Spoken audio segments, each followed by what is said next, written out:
MyMac Podcast 859. What's Karl got going on?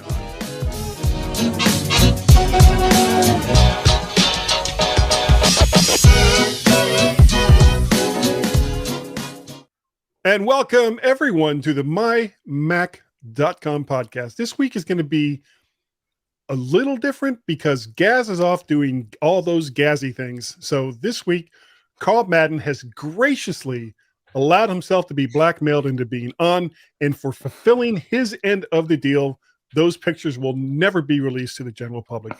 Hello and welcome, Karl. This isn't your first rodeo, is it, on this show? No, but every time I come on, you seem to think it is when we're on the pre-chat, because you start telling me these stories. I go, I do know, I have been here before. Well, you have to remember that I'm 60 years old. Yeah.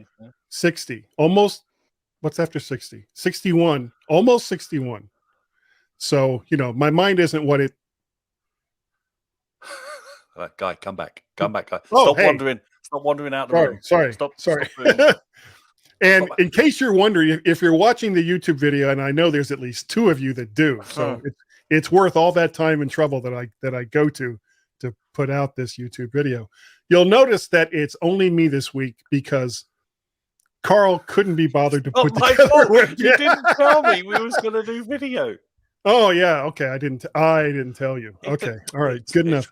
As a host, it's your responsibility to do all the organization. That's what I'm going to say. Yes. Planning. Forethought. That's what Gaz says when I suggest you do that sort of stuff. I know. Weird. I know. Well, Gaz and I have been doing this show for like over 11 years. So, I know he tells me all the time. Yeah, I'm sure it's like 11 years I've been doing this show. Years was in there. Putting up with this American git.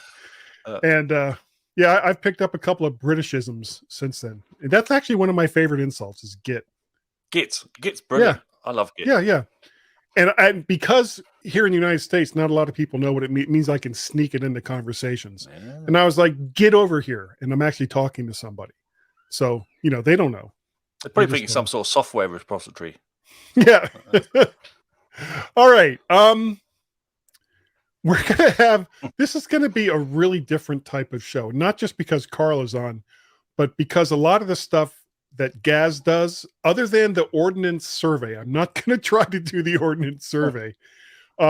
That's Gaz's thing. I will not jump into that arena. But I do have like some news that we're going to talk about in this section. And then the second section is mostly going to be about Karl and I talking about the gear that we have. So if you want to hear about that, you can skip through all of this. If you don't want to hear about this, you can hit that chapter mark for the very end where the after show starts. So, you make up your own mind. But if you could listen to the entire show, we really, really would appreciate it. And just to get this also out of the way, I'm still using the Shure SM7B microphone because I have just finally got all this stuff set up, which we will talk about in the next section. We're not going to talk about it now, but I'm still using the SM7B. What have you got going on, Karl? Other than, being blackmailed to be on this show again. Yeah.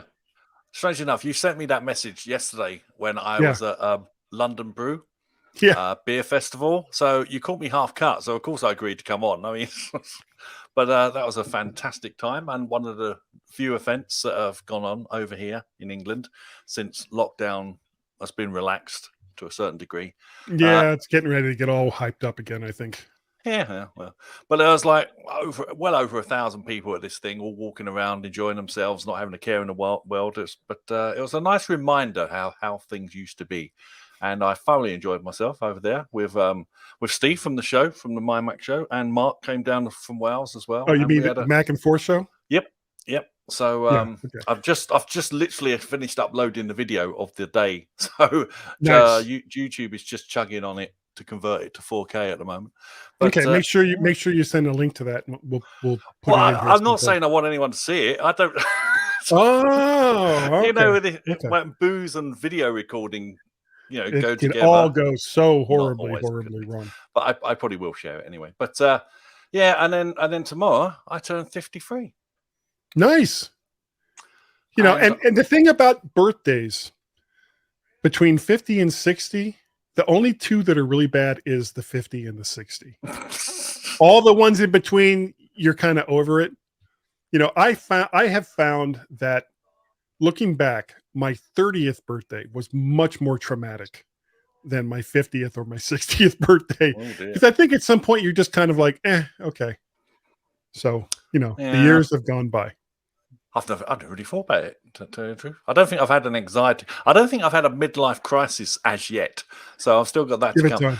But and I'll tell you what else, where I'm going to celebrate my birthday tomorrow is a certain curry house in London where they filmed that Ted Lasso scene.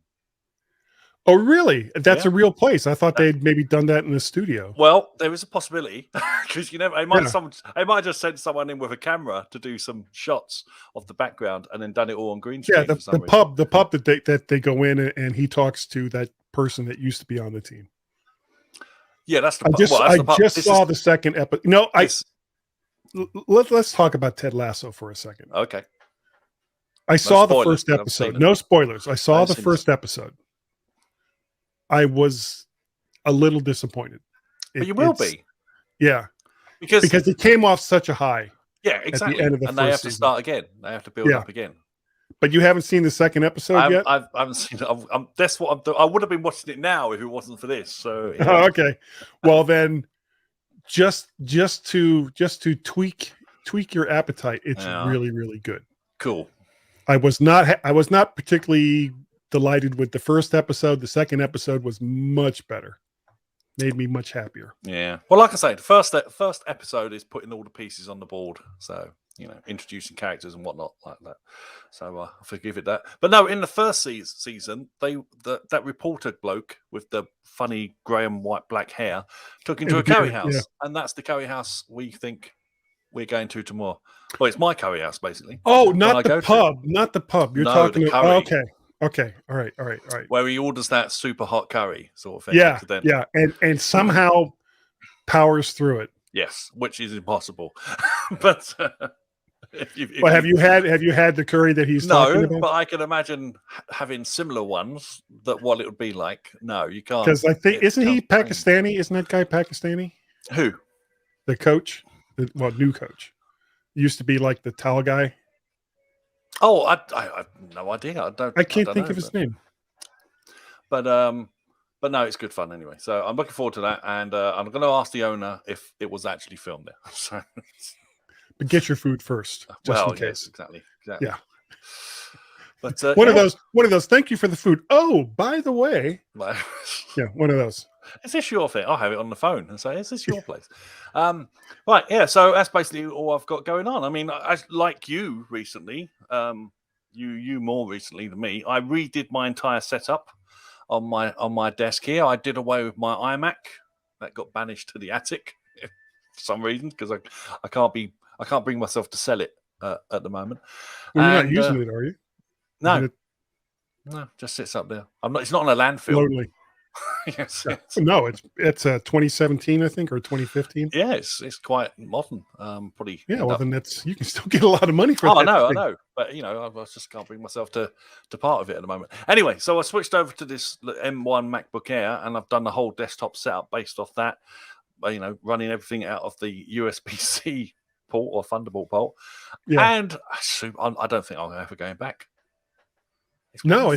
These things are great. What are you using a hub or something off of it? Yep. So when I bought this thing, I know that's one of the downsides people say to getting, you know, a laptop setup. But I got an Anker docking station with you know, all the ports and stuff on it like that. Is that a USB or Thunderbolt hub? It's Thunderbolt 3 one. Nice. Because the 4s were just too expensive. So dear. They're so ridiculously priced.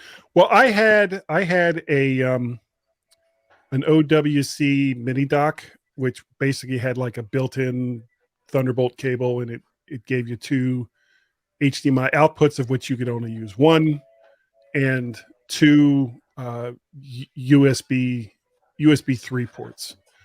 And I had like 3 different docks plugged into this damn thing, and it was way overcomplicated. What a surprise coming from me.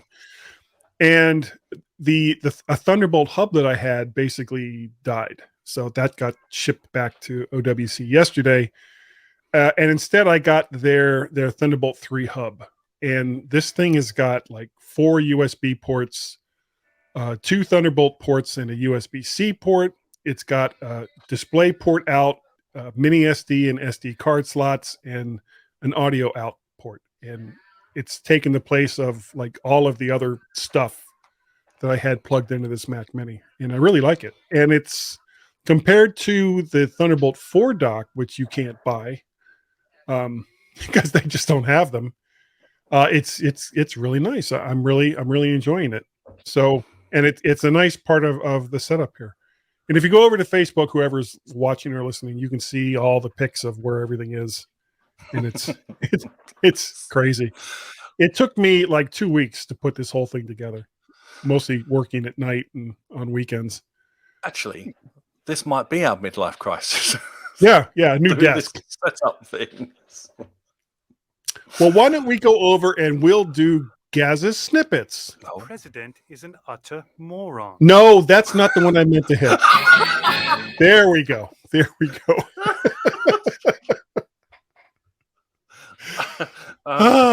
Okay. Sorry about that. What a horrible, terrible accident. I'm not going to disagree, but yeah, all right.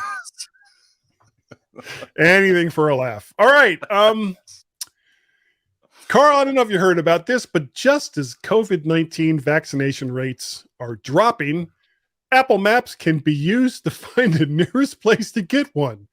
So over here in the States, if you're like the 50% of the people that for one reason or another haven't yet gotten a vaccination, use your Apple Maps and go and get vaccinated, for the love of God. You know, it's not going to give you cancer. You're not going to suddenly spout off with monkey ears if you didn't already have monkey ears. You'll be fine. But Bill Gates will know where you are. Well, you know what? Bill Gates can just kiss my ass. That's what I say. Why hasn't he gone into space yet? Yeah. Well, we're going to get into that in just a minute. Speaking of which, if you want to visit an Apple store, better bring a mask with you, as Apple is requiring all visitors to wear one in at least half of its stores. And this is mostly in areas where COVID rates have started to rise up again. So if you're in any of those areas, of course, Florida is included with that because it always is. You'll need to have a mask with you if you want to go into an Apple store. Speaking of which, Friday night, for the first time in over a year, my wife and I went to the theater. And by theater, I mean the theater, not to go see a motion picture, but an actual live play. It was wonderful. It was Neil Simon's Rumors. And their policy was you had to wear a mask the entire time you were on the facility, including while the show was on. Ugh. If you weren't wearing a mask, they would stop the show and ask you to put one on. And if you refused, they would cancel the show. Oh, and everybody would have to leave. Was it the actors that stopped the show and shamed you? I don't know. I don't know who that would have been fun. Who was going to shame? I don't know who was going to shame who, but it was like, look, if you want to come into this place and see the show, then for the love of God, just wear the stupid mask. Give us all a break. Mm-hmm. I don't want to buy tickets to see one of these things and then have them say, oh, nope. This jackhole right here isn't wearing one. So the entire thing is going to be ended.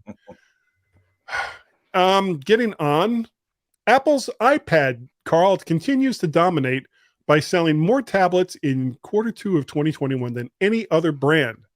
Not all the combined brands, mind you, but more than any particular brand. And it's something like, I think they sold like either 11 or 12 million tablets. And the closest one was Samsung with about 8 million.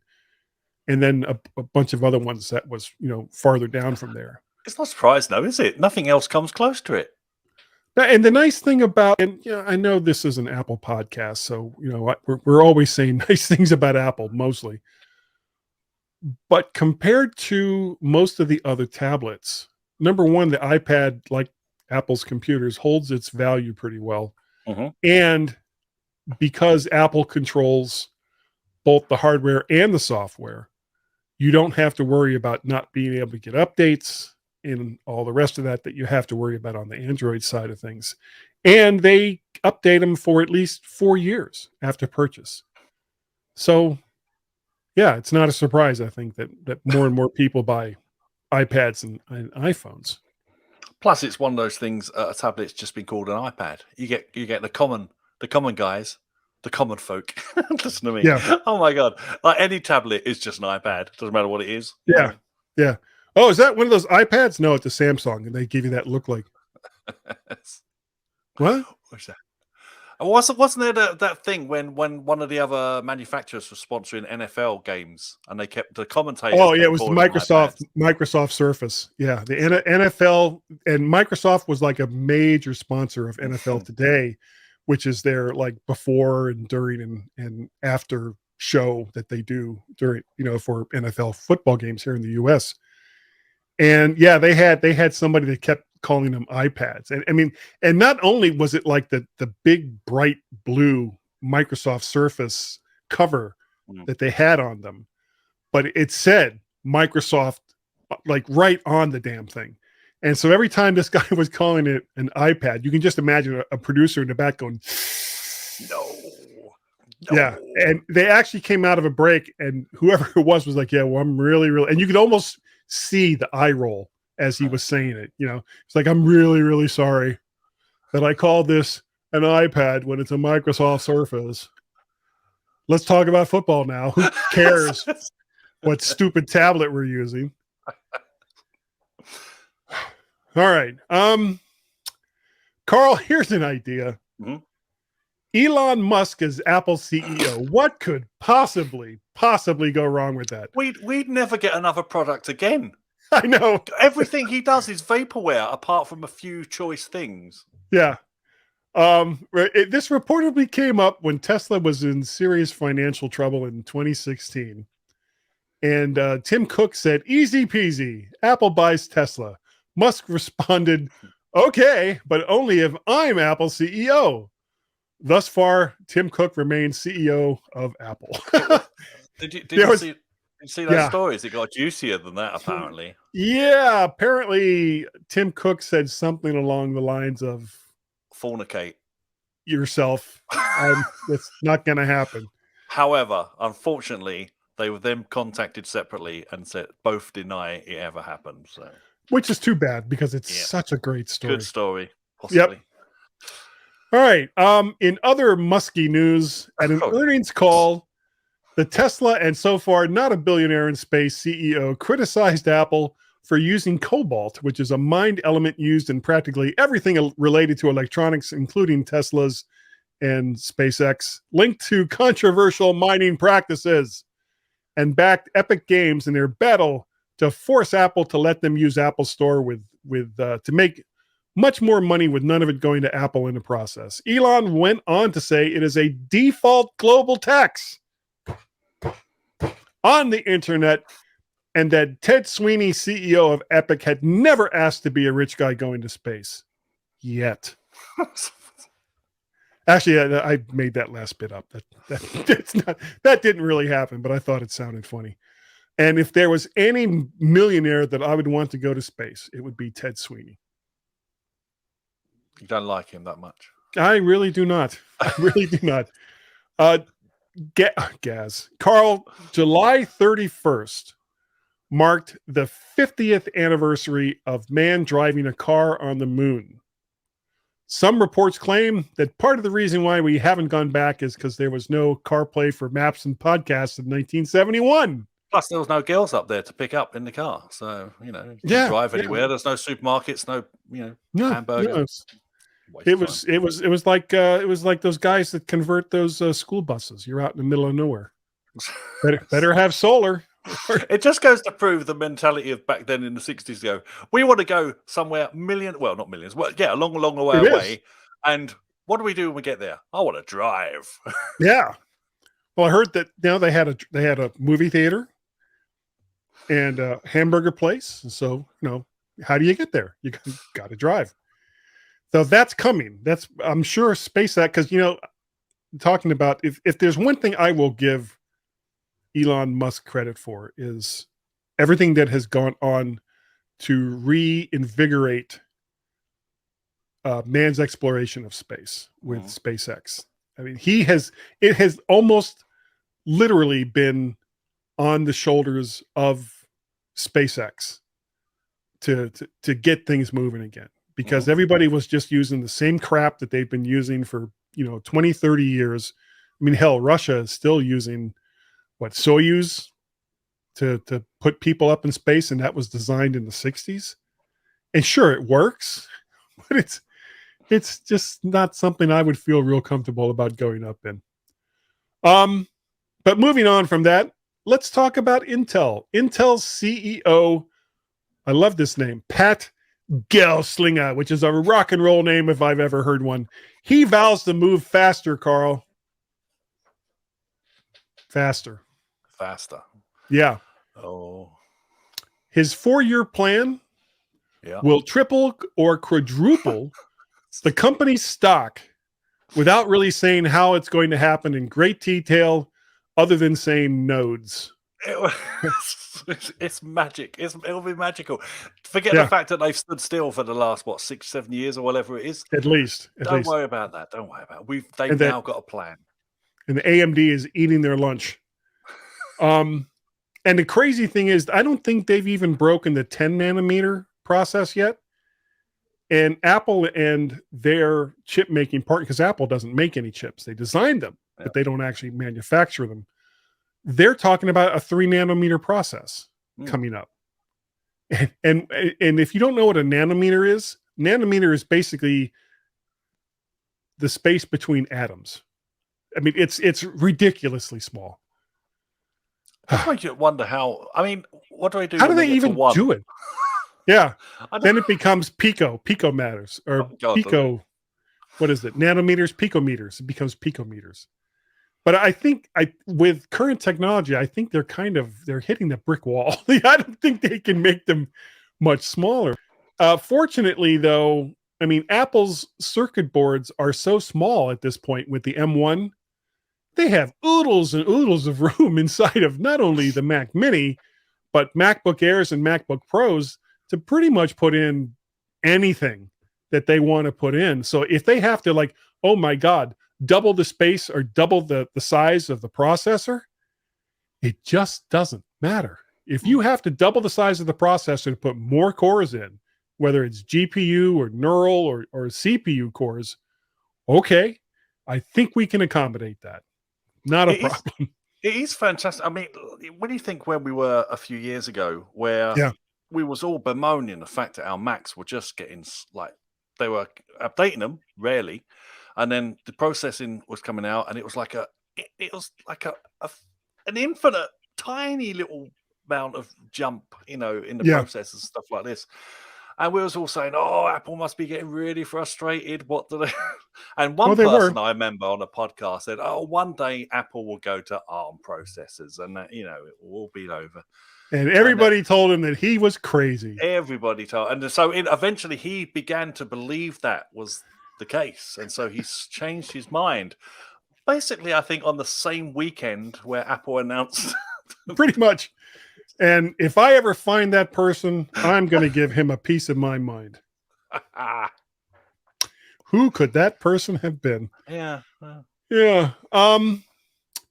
Carl, Apple is threatening leakers with legal action and have demanded, they said, that they stop publishing leaks because, well, it's not good for third-party case and accessory makers. No, that's not their reason.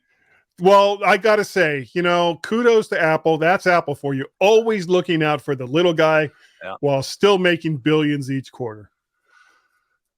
Way to go, Apple. Really putting yourself out on the line there. The thing is, okay, I got, okay, they shouldn't threaten them, obviously. They shouldn't threaten them with ruining their lives or prison cells. No. It was with violence. So that's right, then it's fine. Yeah. But But no, I mean, leakers do sort of kind of spoil it for everyone. I mean, I know we like to guess what's coming up next, and we like reading Yeah. rumors and whatnot like this. But there is a more serious side to it when it like allows the competition to get a head start. And then there a lot of them, not all of them, but a lot of them are very willing to say, "Oh, look, Apple is going to produce this. Here's our version of it." 2 months before Apple even announced what their thing is. Yeah. Doesn't matter, it's rubbish, but we beat it to market. We beat that other thing to market. So we get 2 months of living in the sun with a shoddy product. Yeah. And then Apple comes out with it, and everyone goes, "Oh, that's what it was supposed to be like." Well, not all the time, but not all the time. Yeah. The iPod Hi-Fi is usually the high watermark for me when I talk about products that Apple has hyped that just weren't worth crap. Didn't he say he threw away his stereo? Steve Jobs, Yeah. this is. He threw away his big, expensive stereo thing that he used to play vinyl on and God knows what else, which I'd love to know how he played on an Apple Hi-Fi. But you just got to turn it really fast. But I never experienced it. I just saw it as the big box that a little tiny iPod sat upon. And yeah, it's still expensive on eBay, though. Yeah. And that was that before? I think that was before the iPhone came out. Yeah, just iPods. But that was like the only time you ever heard of it was that keynote. Nobody ever talked about it ever again. Same thing with like when he came out, it must have galled him to stand on the stage at the Macworld Conference and Expo and talk about iPod socks. That why? Why did he have to do? Why did they do? Again, it's before my time, so I don't know. Yeah. Well, you have to remember that when it used to be with Steve Jobs, not so much in the last couple of years when he was alive and they were still doing the Macworld Expo, but when he would come out and do the keynote, there wouldn't be hardly anyone else would come on stage. He might give like 2 minutes of stage time to somebody who had made some game or whatever that was going to be something really great for whatever it was he was hyping. And then it'd be like, he'd come out, "Okay, that's enough. Get off the stage. We don't want you on here anymore." And then he would just take over again because his presence on stage, even when he was as ill as he was just, you couldn't take your eyes off the guy. The guy was the ultimate marketer. Absolutely. Nobody could do it better than Jobs did. The last thing that I have is now speaking of profits, like we were just a minute ago, Apple has released their quarterly results, Carl, and surprise, surprise, they made nearly $22 billion in profits on more than 81 billion in sales.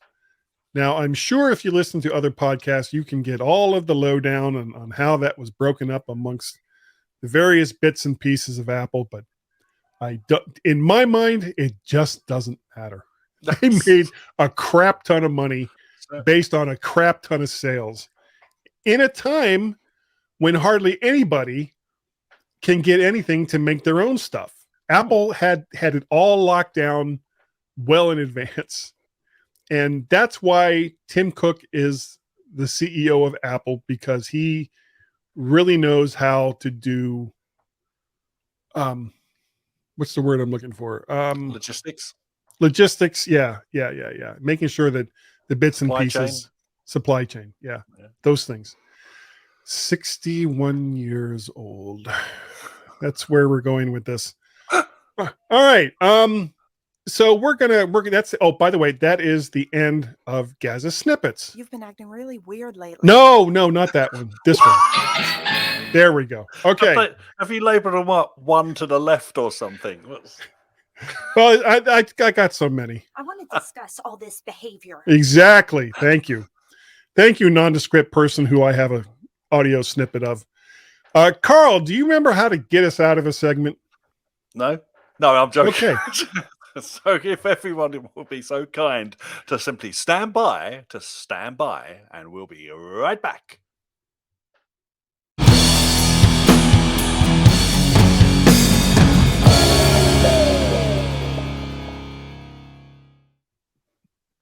Hello there, and welcome back to another section of the show. I have to say, two guys actually telling me via camera, which I didn't set up, so I'm not on mine. But after we've demolished Gaz's snippets in its normal way, normal format, we are back to destroy the second part of the show as well. So. Yep. And why hold back? Why? One of the things, because honestly, we're in this weird part of the year when you would think there would be a lot of news regarding Apple, but there really isn't. There's not too much to talk about yet, because it's like WWDC done. That's already down the road, and we haven't had much in the way of stuff to talk about in relation to other iPhones or Macs or what have you. Well, so we're kind of waiting. It is, and you can tell it's bad out there, because I've seen articles that are like, how to stop the alarm on your iPhone. What? Yeah.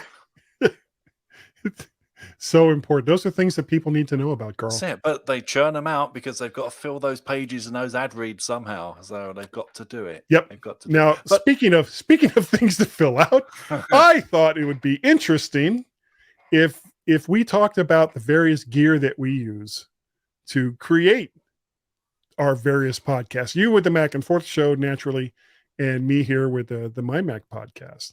So we're gonna start with you. Now, you have recently made some big changes to your setup. I did, but the actual hardware, other than the machine itself, is pretty much the same, because you're going to hate this, guy. Sorry, I, like Gaz, use a Rode Podcaster, and everybody else on my show uses exactly the same thing. So rather than putting in going through XLR mics and boosters and signal boosters and noise gates and all that, it's all done via software as far as I'm concerned.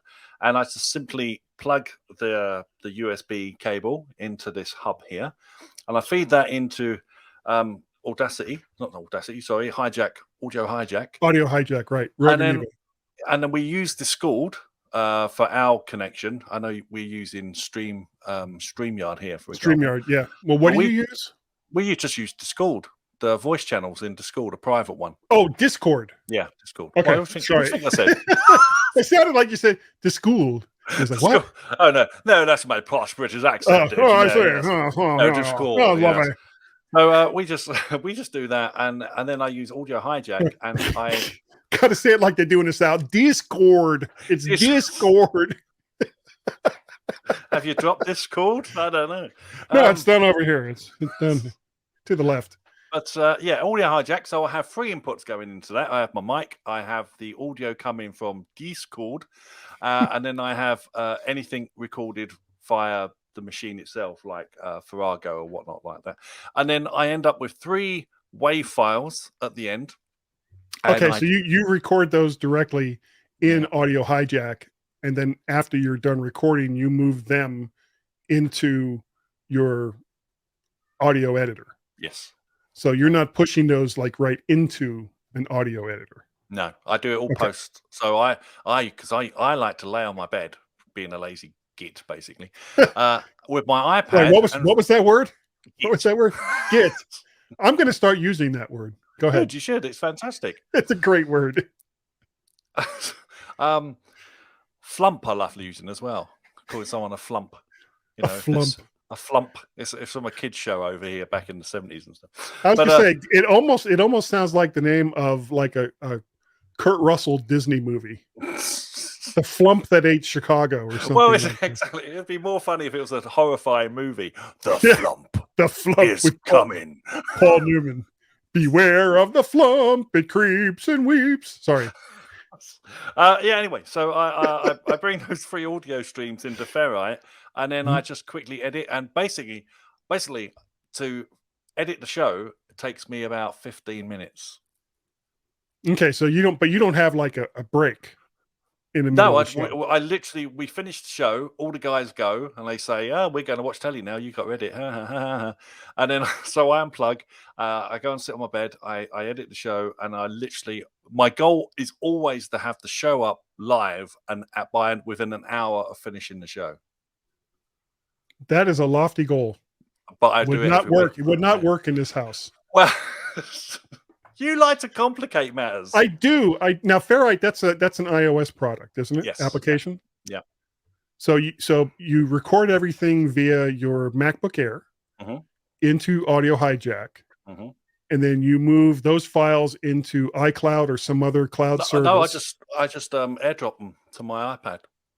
Okay, so you're doing it from using Wi-Fi from within your own network. That goes into Ferrite.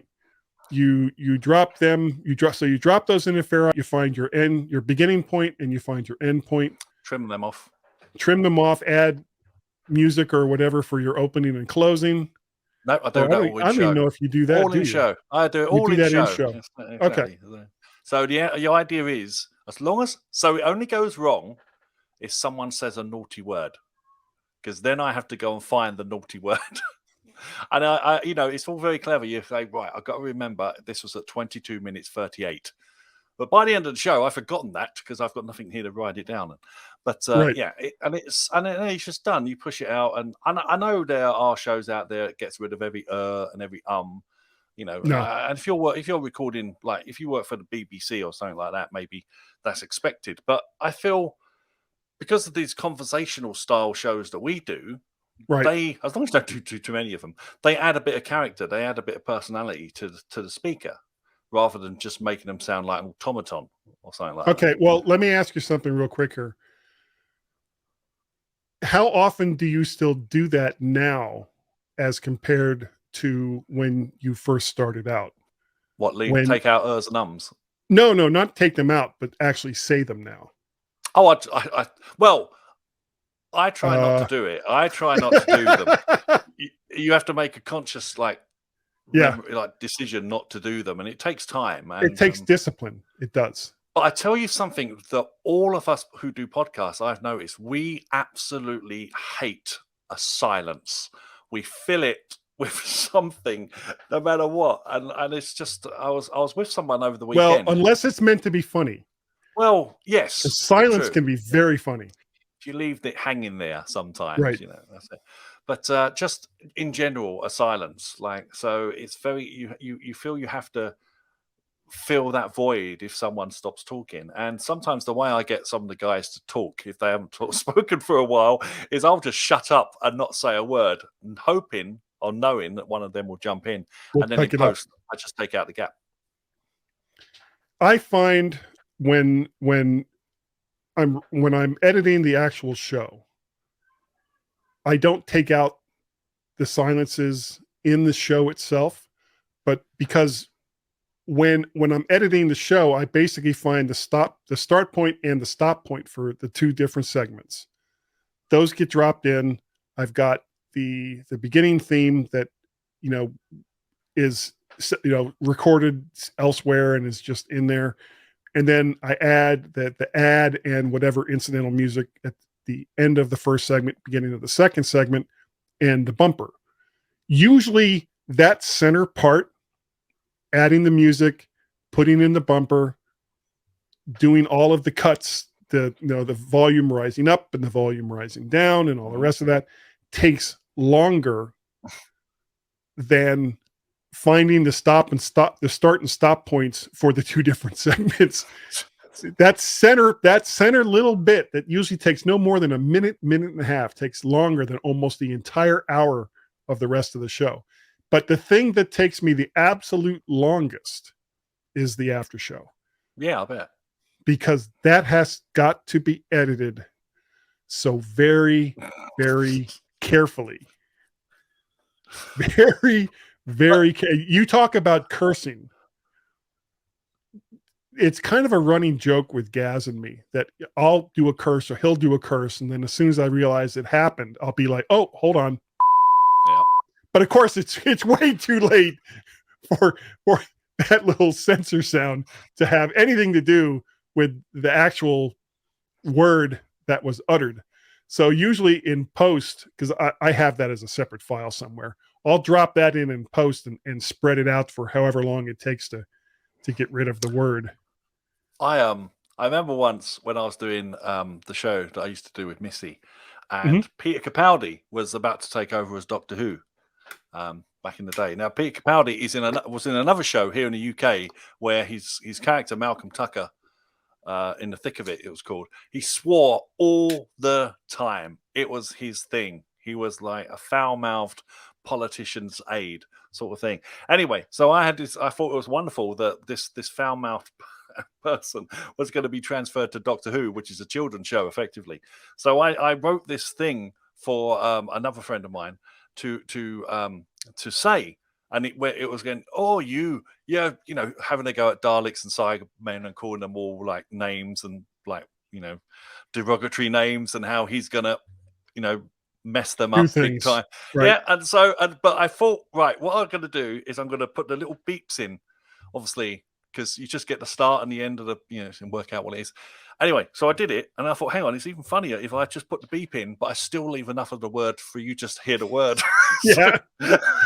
So you can kind of fill in the gaps. So there was some really naughty words I put in it. And I thought, what's it matter? No one's going to ban me for this. So because I've heard these words on other shows, even the really offensive ones, and I thought, no one's going to care.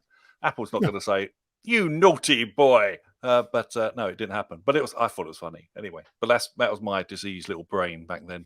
Like it's the same now. Well, but that's basically all you do then. USB microphone. Yep. Recorded right in audio hijack, and then audio hijack files as MP3s, AACs. I sleep with WAVs. I've got space, so it doesn't matter. Yeah. But obviously, I export as MP3. Right, right. And then I just upload it to, in my case, Libsyn. That does all the propagation. I post a file on the macandforth.com website. And I post a few links on Facebook, and I'm done. I'm done for another week, basically. Wow. Yeah, mine, not surprisingly, is a little more complicated than that. You like complication?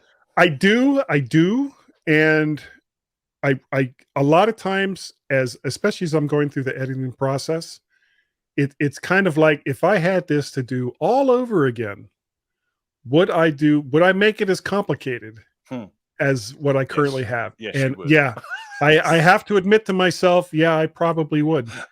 I probably still would. So when I first started out I was doing segments for the MyMac podcast when Tim and Chad Perry were, the original hosts of the show.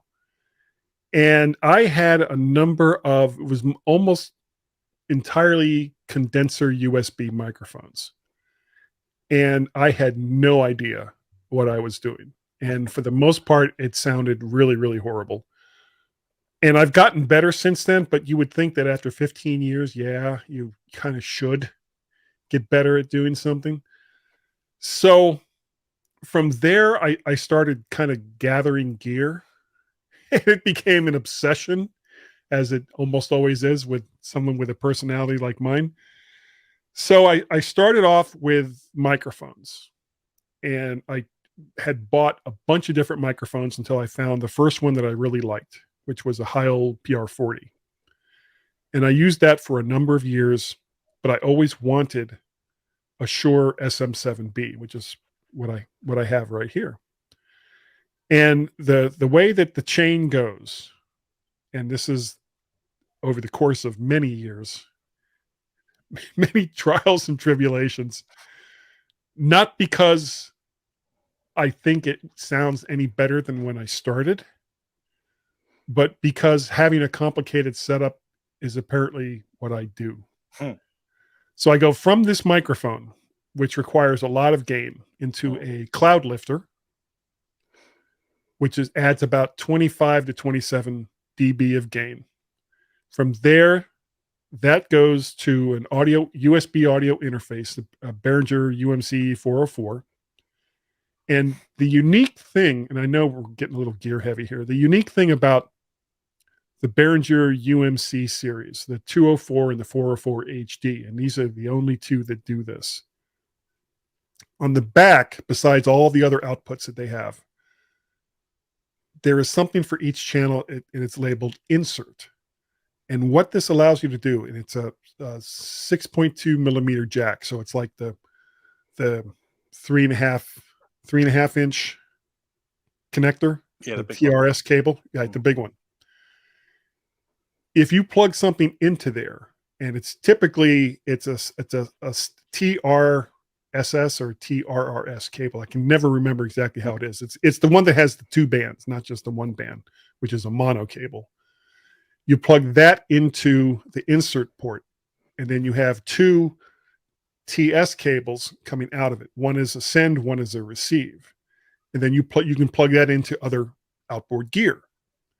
And in this case, I have a DBX 286, which is a preamp, compressor, and noise gate all built into one. And it goes into there, comes back out, and then goes back in through the same cable that it's coming out of the interface. That interjects itself back into the signal, and then it outputs over USB to my audio editor, which is Hindenburg. Now, I do have Audio Hijack, but I don't use it, and I should, because my life would probably be simpler if I did, but I don't. It's an amazing bit of kit. Well, Software, one of the reasons why I do it is because I have different segments of the show. So I've got the pre-show stuff, and just before we start to record, I stop and save the file, and then we record the first section. Then I stop and save that, and then there's nonsense in between the two segments, as Karl can attest to. And then I stop and save that, and then I start to record again for the second segment.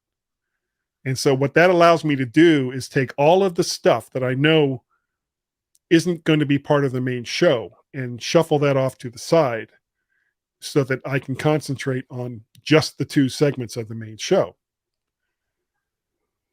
So that's basically how I do it. And then once everything is in Hindenburg, I add the beginning part of the show, the theme song, the ID section, the ad, along with all of the incidental music and the bumper, the ending audio bit, and then the after show stuff. And it usually takes me 4 to 6 hours to edit this show because of the way that I do it, because it's complicated. Well, that's fine. I mean, you're going to think 4 to 6 hours is a long time.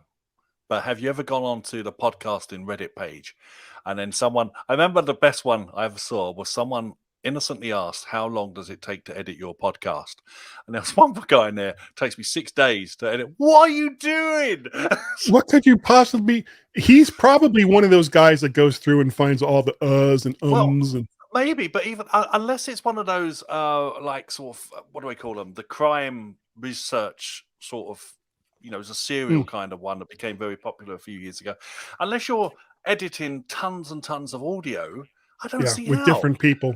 Yeah, or you're trying to record a script. Now, to be fair, you and I, we never finished this project. And I wrote a script. You never finished this. I did my part. I helped you translate from book to screenplay. I finished my bit. You did. And we actually sat there and for hours went through the entire book, wrote the screenplay together. And then the next step was going to be to get people to record the various bits of the show. And because it was broken up, I think, into 12 chapters. This is your book, by the way, everyone. Oh, yeah. The Maltese Cube. You can find it on Amazon. It's a really terrible book, but it's only like $5 or $6 if you want a hard copy of it. I get almost nothing out of it, but it's a fun read for the hour that it would take you to read it. If that. So we were going to, I was going to get people to come in and read the various bits. And I actually had a couple people lined up and they had sent me some audio, but then life just kind of got in the way. And there was a lot going on at the time that I was going to be doing all that stuff. And I just never got back around to it, but I really do need to get back to it. And I think there was 12 or 13 different parts. Some of them were only like 1 or 2 lines. Mm-hmm. But I really do want to get back to that. And what I'll probably have to do is curtail doing things like, and I hate to do it because I love that, doing Guy's Daily Drive or the Mac to the Future live cast that by the way, that's moving.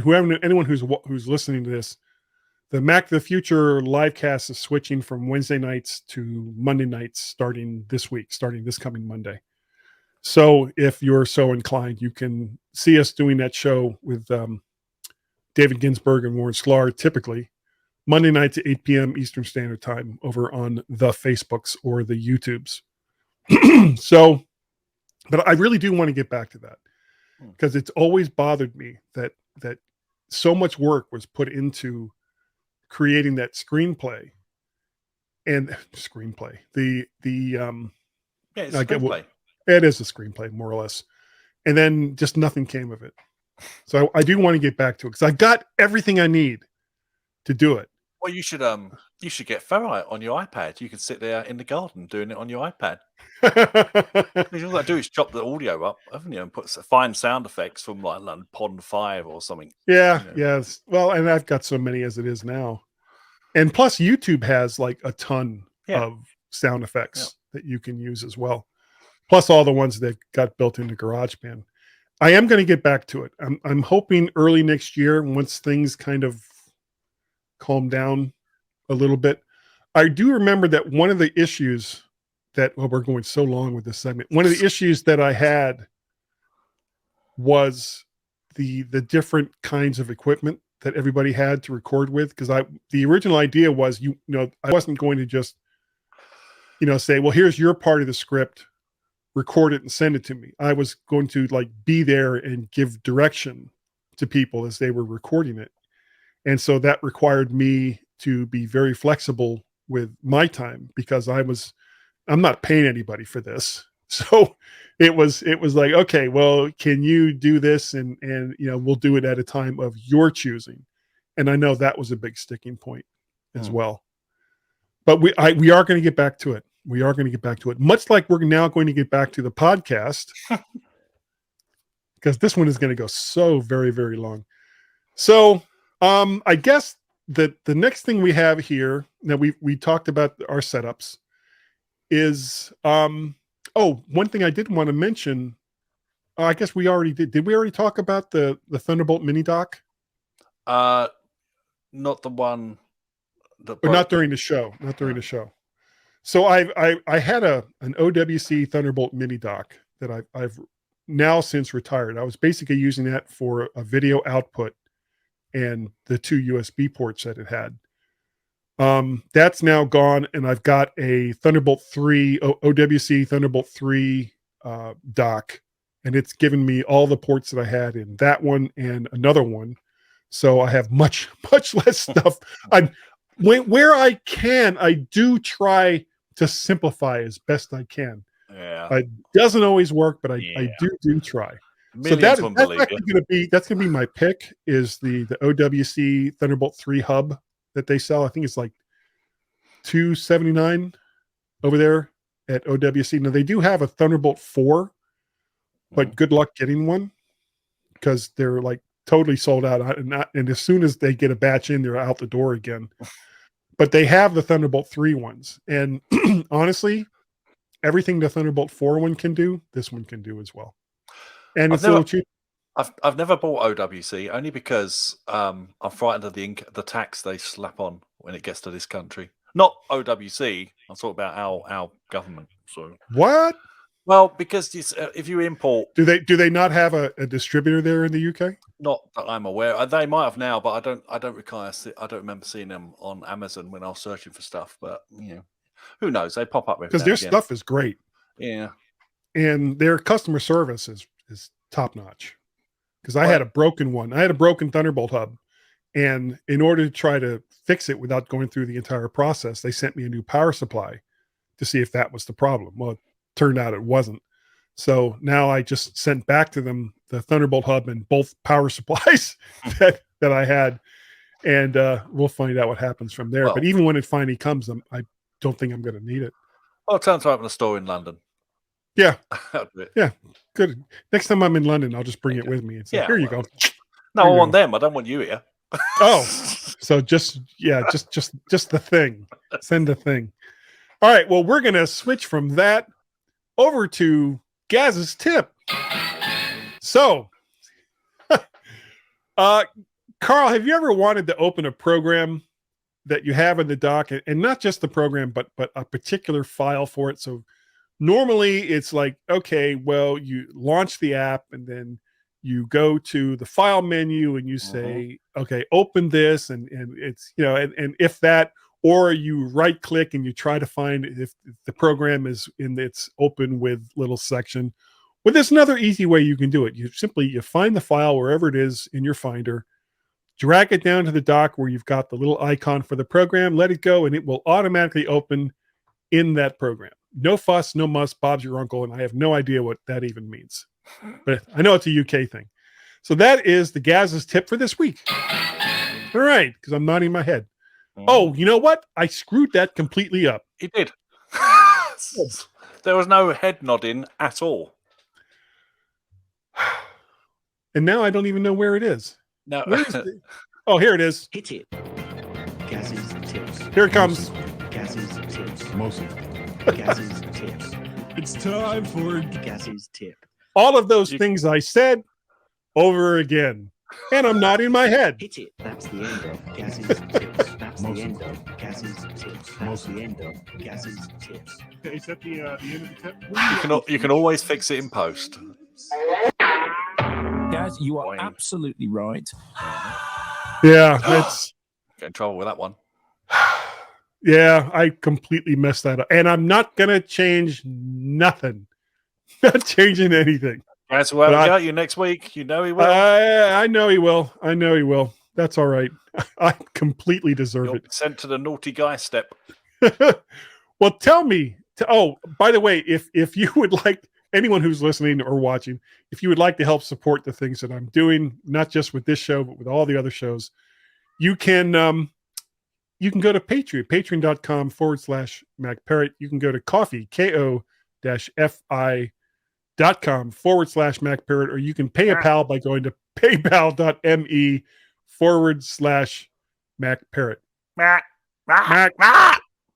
And Karl, if people wanted to get a hold of you, I'm sure that after this show, you may or may not want them to, but if you did, how would they do so? Well, you can find me in many London pubs on the weekends, but primarily on macandforth.com with our podcast over there, which comes out every Thursday evening, about an hour after I finish recording it.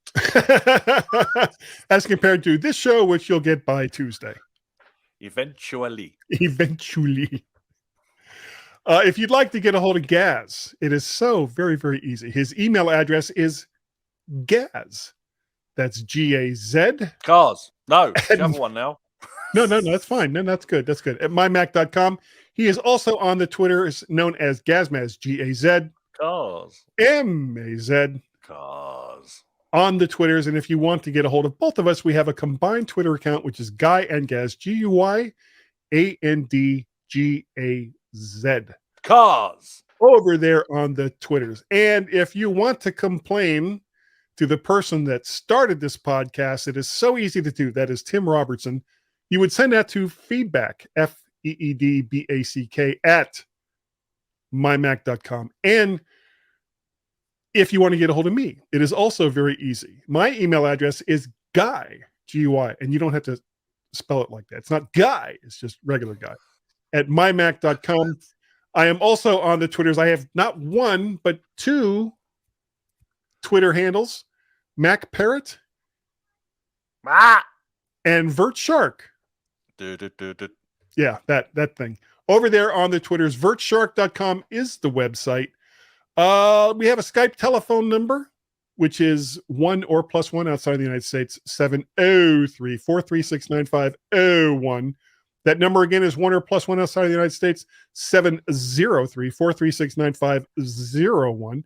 Or if you don't want to dial a 1 or a +1, you can just go right to the Skype application and dial 703-436-9501. So very, very easy.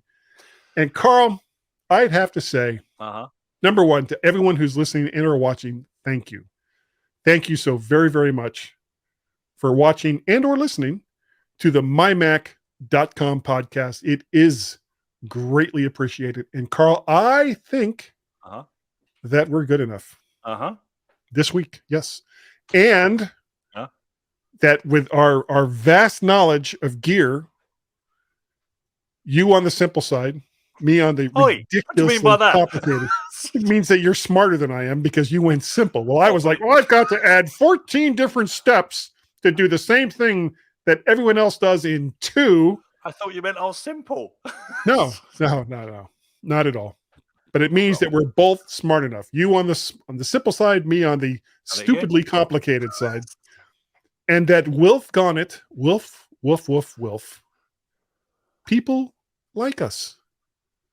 And now you have to read. I was about to do it when you jumped in. If you hadn't jumped in, it would have been seamless. I'll just cut that part out then. Sure. Lito, la sapa kagapaga gengo, la lati, hal hol, habre, re kiki ra ba la teaspoon, that looks like. E ho baru, batala, ia, siapa, mi, ba, si, ke ba, katalua. Wiki, eke, padang. Oh, thank you. 811-657-39291, whatever that number was in IT crowd. All right. I should have had one ready, but I don't have a dad joke ready. Do you have a dad joke? No. Neither do I. Okay. So instead of a dad joke, which I should have had ready but didn't, we will just end this show with the way that we normally end it by saying, well, end. Exactly. He was going to say something else. So...